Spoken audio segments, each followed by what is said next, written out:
Huge explosions ring out as massive blasts light up the night sky in Beirut. It's one of the fiercest Israeli bombardments of the war. This morning, Dahia, the Hezbollah stronghold of South Beirut, was still smouldering.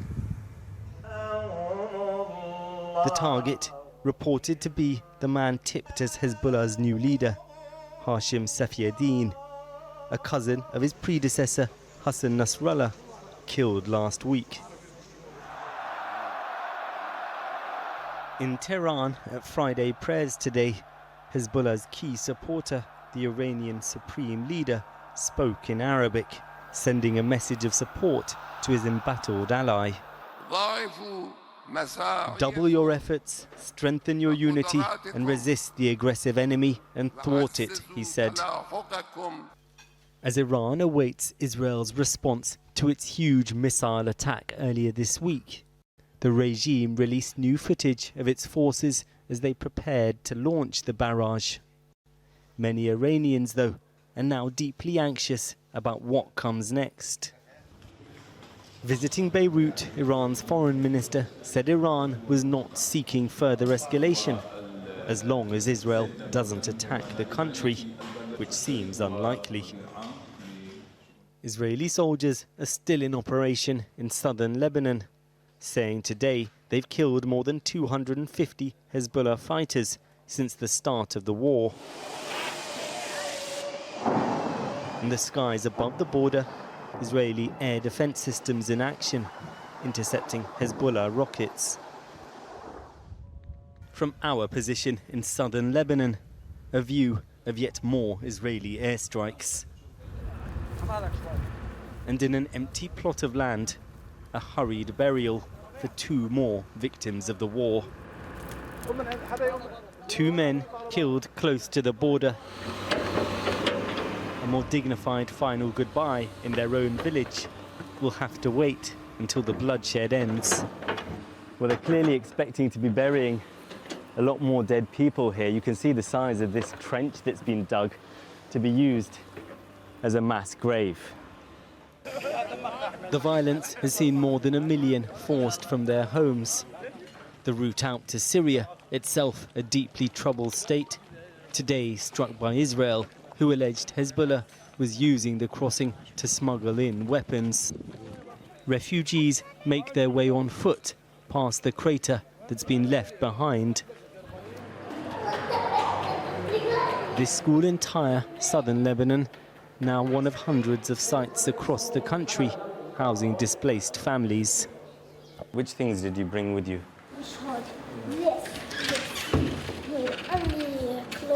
Only clothes? You left a lot of things at your house. Yes, I don't take from house anything. Do you think you'll be able to go back to your home anytime soon? Yes, of course. Why? I want to play with my friends and go back to our neighbourhood so we can tease the little kids again. But no one knows whether it will be weeks or months before this conflict ends, and how many more lives will be lost.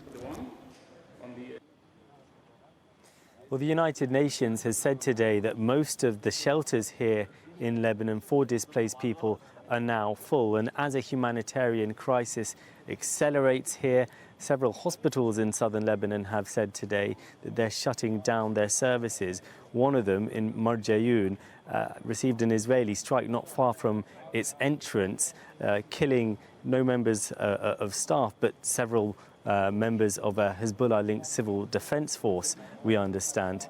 We are getting increasing reports, it seems, from the Israeli media that suggest that the Israeli security establishment believe that they were able to kill Hezbollah's new leader, Hashim Safieddine, in those very powerful strikes in Beirut last night. No official confirmation from either side about that. It's clear that Israel has dealt Hezbollah unprecedented and devastating blows over the past few weeks, but at the same time, Hezbollah is still able to fire rockets and missiles into northern Israel. And from the little that we gather about the situation right on the border, well, it seems that their fighters are clashing with Israeli soldiers there. Also today, 2 Israeli soldiers were announced as having been killed in the occupied Golan Heights and around 24 wounded in a drone attack carried out by Iranian-backed Iraqi militias. That's the first time those militias have caused Israeli fatalities, and I think it's very possible that we'll see Israeli strikes targeting them now in yet a further widening of this war. Sikander Kamani. Now, as you saw in that report, the Iranian foreign minister flew into Beirut this morning. I went along to his press conference where he warned of stronger retaliation if Israel attacks his country. What's your message to Israel? With regards to a ceasefire, I have spoken to Lebanese officials and we're in touch with other countries with the aim of establishing a ceasefire. We support efforts towards a ceasefire on these conditions. Firstly, the preservation of the rights of the Lebanese people. Secondly, that it is accepted by the resistance. And thirdly, it is a simultaneous ceasefire with Gaza. Strike which killed 18 Palestinians in the occupied West Bank was the deadliest in the area for years. The IDF said the strike had targeted a Hamas commander who was planning an imminent terror attack inside Israel on October the 7th. But witnesses said a family of 4 was also killed, including 2 children. Our chief correspondent, Alex Thompson, has been in the West Bank. He's now back in Jerusalem. Alex. Yes, Christian, we'll come to that in just a second, because what dominates here tonight in Israel is something rather mundane, perhaps, the calendar. We are emerging from a few days of public holiday for the New Year. We then, of course, have the weekend. Then Monday is the anniversary of the beginning of this war, of course, October the 7th. So what is going to happen at the weekend? Well, we don't know, but there is certainly a degree of speculation that this might be the time when Israel makes good on its promise to avenge Iran for those 181 missiles fired into Israel earlier this week. Well, now, that event today in the West Bank, yes, the number of militants killed in it remains shrouded in the fog of war. Certainly some were. There's not much doubt about that. But what all sides now agree on, and I include specifically the Israelis in that, is that a significant number of civilians also lost their lives, amongst them children. It feels like another escalation by Israel. Bombing by aircraft, extremely rare in the West Bank, and at least 18 people killed. A cafe obliterated. The owner, Nima Fayyad, lost his brother. The rocket. We're used to missile sounds, drones, explosive drones, but the sound was so strong. We haven't heard this sound since 2002. The missiles targeted a civilian building. A family was wiped out. What did they do wrong? The missile hit the roof, penetrating to ground level, blowing a sleeping family of 4 to pieces. Bodies and body parts to the hospital mortuary. A chance for last respects at the blood-stained refrigerators.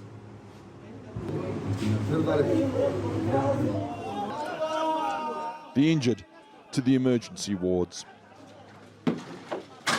Israel says it targeted a local Hamas commander and, quote, several other terrorists. Hamas has not yet confirmed that. Islamic Jihad, though, said one of their fighters was killed. Israel says it killed Zahi Orfi, a local Hamas commander. It says he was planning an attack for the October the 7th anniversary. It has provided no proof to back that claim. But all sides, Israel included, accept many civilians died here. The diplomatic efforts to bring all this to an end, not just here in the Middle East, but across the world, are, to put it politely, insignificant. That being so, there will be blood and there will be more blood. And you've got to ask yourself, when you come to a place like this, to what extent is Israel attacking and killing what it calls terrorists? And to what extent is it simply recruiting the next generation of Palestinian fighters? Afir Louaisi, 24 years old, was killed. We spoke to his father. Sir, the Israelis say that they attacked this place because they wanted to kill, and they killed terrorists. What do you say? Most of the people are civilians, and when you come to the funeral, you'll see that.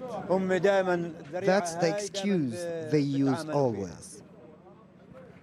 Even as armed Islamic Jihad fighters approached, One man openly says all sides must stop. These actions lead to violence.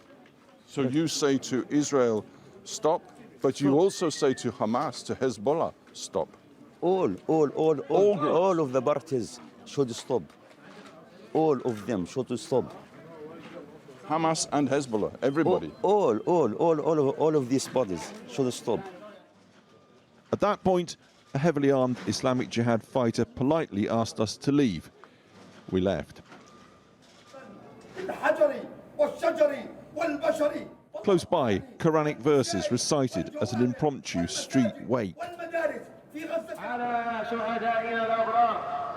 In the streets, the tannoy calls people not to prayer, but to mass funerals this afternoon in Tulkarem. Hundreds turned out, of course, in a town that's a flashpoint and frequently raided by Israeli forces. Some of the bodies wrapped in the flag of Palestine, some in that of Hamas. Perhaps the Israelis did hit their target, but at what cost to innocent lives, to hearts, to minds? Well, joining me now from New York is the Israeli ambassador to the United Nations, Danny Danon. Ambassador, thank you for joining us. The organisation to which you attend, the UN, says the impact on civilians of your war in Lebanon is totally unacceptable. Do you care? We care about any loss of lives of any civilians, including in Israel. You can imagine that. But the blame is on Hamas and Hezbollah. I want to remind you that the war started with no provocation from our side. Hezbollah started to target Israel on October 8th only in order to show solidarity with Hamas. That is the reason that we are now in a conflict with Lebanon. So I think that when you look at the casualties from both sides, the blame is on the shoulders of Hezbollah, period. And by the way, they can stop it any minute. They need to do two quick things. Stop shelling Israel and move their terrorists from the border to north of the Litani River, like the Security Council decided in 2006, and then you have no escalation and we can move on. Right, but would you stop then? Because at the moment you are clearing villages far north of the Litani. You're telling people to go north of the Awali River, which is many miles away. So this incursion into Lebanon is not limited in scope and area as you said it was at the beginning. But I'm telling you very clearly, we want to implement, not just to talk about, but to implement Resolution 1701, which basically say that the only military force that will be allowed next to our border, south of the Litani River, will be the Lebanese military. We know it's not the case. We know that the Lebanese military, they are very weak, unfortunately, and Hezbollah took over. And basically today what we are doing, we're exposing the infrastructure they built in homes and the tunnels they prepared to use against Israel. But once we can push them north of the Litani River, and there will be no attacks against Israel, our residents will go back to their communities, right, and the southern Lebanese will go back to their homes. Right, but how many Israelis have been killed by Hezbollah? Because there are 2,000 people who have been killed in Lebanon since your action began. How many Israelis have been lost? I don't think it's appropriate to count. You know, we regret the loss of life on both sides. But since October 8th, you have... Well, has there been loss of life on the Israeli side? No, so we had, you know, a few dozens and few hundred were wounded, and 70,000 Israelis are refugees within their own country. They cannot go back to their communities. Cities like Yad Shmona, Metula, they cannot go back almost a year now. Next week it will be a year. But there are a million refugees in this country. So I don't think we should see any refugees. But in order for that to happen, Hezbollah has to stop to target Israel. And I remind you, it all started with the aggression of Hezbollah. No provocation. We have no dispute with Lebanon. We have no dispute over the border. We even signed an agreement with Lebanon about the natural gas. So you ask yourself, why they are dragging Lebanon to another war with Israel? That's the question the Lebanese people should ask themselves. Let's talk about Iran now. There are reports saying that the Israeli Security Cabinet has authorized your retaliation for the Iranian missile strike. Is it imminent? there will be a retaliation, that's for sure. And it will be soon, and it will be painful. You know, they send almost 200 ballistic missiles into Israel. That's unprecedented. Even in the World War II, during the Blitz of London, no one saw such numbers. And that's beyond imagination. And thanks God and thanks to our technology, we intercepted most of them. But when you look at the intentions they had, one should ask himself what we should do. I think the answer is we should send them a clear message, not to mess with us, and it will happen. I can guarantee you that. There's no doubt that Iran intended to harm Israelis, but in the end, there were no Israelis killed in that missile onslaught. Is it Israel's intention to kill Iranian people? Our intention is not to kill any Iranian citizens. You know, we care about the Iranians. We know that they suffer under the regime. We know that they're oppressed by the regime. And we hope that one day we can be able to work with them. Well, we are not bombing them. We are attacking, and we will attack those who are attacking us. And again, look at the map. You know, why Iran should send missiles into Israel? What is the reasoning behind it? No border dispute, no dispute over resources. It's pure hate. You know, it's like you ask yourself why the Nazis invaded Europe, World War II. It's only about pure radical hate. It's very similar. And to look at how much money they are spending on their proxies in order to attack Israel, it's scary. Are you now using the same tactics effectively in all your fronts? I mean, in this country, Lebanon, 4 hospitals are currently closed because of Israeli bombing. 1 hospital actually took fire, and we've seen that behavior in Gaza repeatedly, where hospitals have been bombed and civilians have been killed. Is the intention to do the same thing in Yemen, Iraq, Syria, and Iran now? I must differ about the way you present your question, because you know all the examples you gave, it's places where people, terrorists, are using to attack us. According to international law, when you are being attacked, you have the right to defend yourselves. Now, some of the terrorists, you are right, they are hiding behind civilians. They are hiding behind hospitals. But ask yourself, why we get attacked from Iraq, from Yemen, as does Mossad, from Gaza, from Lebanon, from Iran? All those attacks are unprovoked. So yes, we will retaliate. We do our best to minimize civilian casualties, and we try to focus on military targets. But when those terrorists are hiding behind civilians, you know, when the UK fought the Nazi Germany in Berlin and other places, civilians got killed and got wounded, because when the enemy is hiding behind civilians, that's not pleasant to anyone. But the blame is not on us. The blame is on the terrorists. They are committing a double war crime. They are attacking Israeli civilians while they are hiding behind civilians. Ambassador, thank you very much indeed for joining us from New York. Thank you very much. Joining me now here in Beirut is the security analyst Ali Risk. What is this country now expecting? Because people are being cleared away from far north of the Litani. Does this now look like a much bigger invasion and war than you thought it was going to be? I think that the goalposts are moving in the Israeli approach. First of all, we heard about the return of the settlers, the safe return of the settlers to the north. Today we heard Yoav Gallant, the Israeli defense minister, speak about the elimination of Hezbollah. So I think that what you just mentioned relates to the broadening of the Israeli goals. The Israelis still believe that they have the momentum after the Page detonations, after the assassination of senior commanders, and after the assassination of Hezbollah leader Sayyid Hassan Nasrallah. So they want to seize on that momentum, regardless of the strong showing of Hezbollah on the ground. But, well, you say that, but isn't the truth that the elimination of Hezbollah would be probably the best thing for this country? I mean, Hezbollah has led the whole country into this war without ever asking anybody, without having a democratic mandate for it, and ordinary people are paying the price. I disagree. Hezbollah, Israel in the end, waged war on Lebanon long before Hezbollah existed. The Israelis have this habit of launching aggressions against neighboring countries.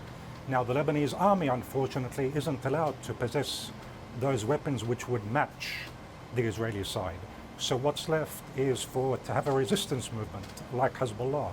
So I think that were it not for Hezbollah, we would have not witnessed this confrontation. Why did Hezbollah start firing missiles on October the 8th? Well, Hezbollah in the end is an ideological movement, and it wants to show solidarity with Gaza, but I think more importantly, you had the Israeli government, this current one, it had its sights set on Lebanon before what took place, before the... Yeah, but it wasn't firing, was it, until after October the 8th when Hezbollah opened fire? You say that, ideologically. I mean, that's the point. It is Hezbollah's fault that this country is now facing a disaster. Let me just clarify something.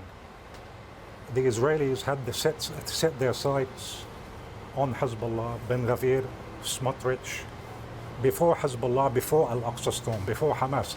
In fact, many people say... because of the rockets. Many people say that it was because Israel had a disproportionate focus on Hezbollah that it didn't pay enough attention to the Gaza front, to the Hamas front. That gives you an idea of how much they deemed Hezbollah to be a threat. Now you're asking me why they launched missiles. I think that part of it, we have to admit, was related to Hezbollah's own self-preservation, preserving their own selves, their strength. Because from what I heard from Hezbollah officials early on in the conflict, was that should the Israelis defeat Hamas and succeed, Hezbollah is going to be next on the list. But I think another important point... but that was sort of in their heads, wasn't it? There was no actual evidence for that. Well, there was no actual evidence, but I remember that after this government was elected, or after this government came into power, I remember all of the rhetoric about Hezbollah being a threat, etc. But I think you have to also look at how we're hearing now some Israeli right-wing figures speaking about building settlements in South Lebanon. I'm sure you've heard those reports. So you have an ideological government in Israel which has set its sights not just on Gaza but also beyond. This is facing an ideological movement in this country. I mean, it's a terrible scenario, isn't it? It is facing an ideological government or an ideological movement in this country. But in the end, I think it's Israel which has launched the aggressions. You were just referring in your questions to the disproportionality in Israeli behavior. It's Israel that always kills the civilians. It's Israel that always launches the aggressions. Yeah. I mean, in 2006, let me remind you, for the sake of the kidnapping of a few soldiers, Israel bombarded civilian infrastructure. Just very briefly before we go, I mean, there are reports tonight that the latest bombing has taken out Hassan Nasrallah's possible successor, Safadine. Is there any truth to that, do you know? I honestly don't know. I heard those reports just like you.